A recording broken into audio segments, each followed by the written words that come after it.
Trafficking is a form of modern slavery, and no matter where you live, chances are it's happening nearby.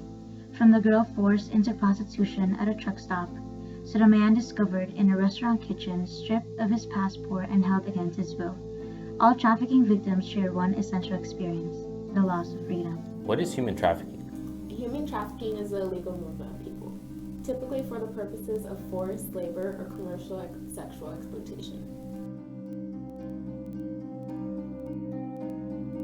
The International Labor Organization estimates that there are 20.9 million victims of human trafficking globally. 68% of them are trapped and forced into labor. 26% of them are children, and 55% are women. The International Labor Organization estimates that the forced labor of human trafficking is a $150 billion industry worldwide. The U.S. Department of Labor has identified 136 goods from 74 countries made by forced and child labor.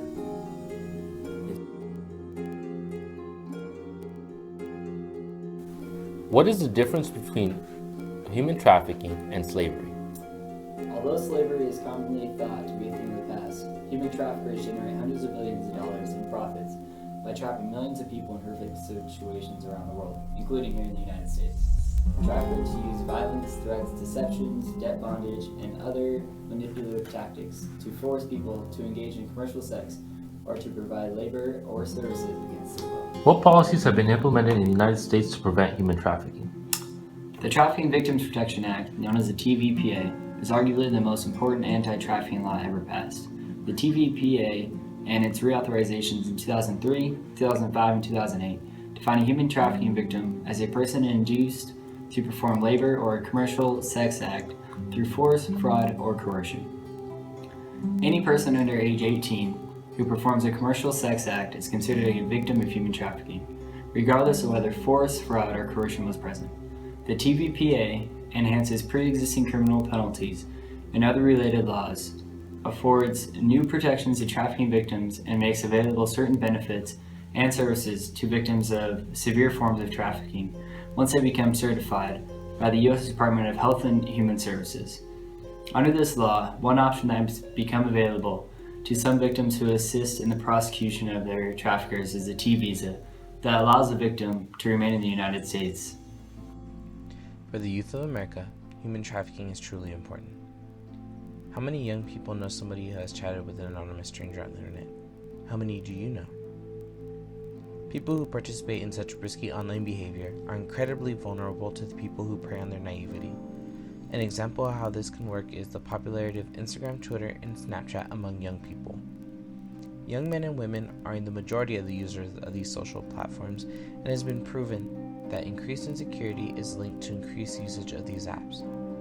The need to be plugged in at all times is an addiction, and young people feel the pressure to keep raising the stakes to get more likes, so they act more reckless. Private information is then released online and creates the perfect opportunity for human traffickers to find their next victims.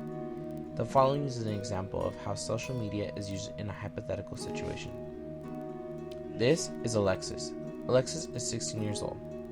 She has amassed many followers on Instagram and Twitter and Snapchat and has been contacted by Sam Jones, a model recruiter. After a few weeks of communication between the two, Alexis agrees to meet up with Sam, and they meet up at a coffee shop. However, Alexis discovers Sam isn't who he says he is, and Sam is not actually a man, but 3 men who have decided to kidnap her and introduce her into human trafficking.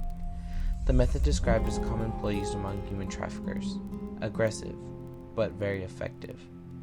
Other traffickers use slow manipulation to trick their victims into human trafficking via promises and debt.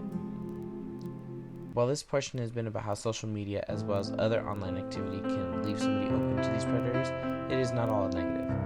Social media isn't exactly a trap. It can be used to raise awareness and become involved in the fight to end human trafficking. You can do your part by promoting as much awareness of human trafficking as you can.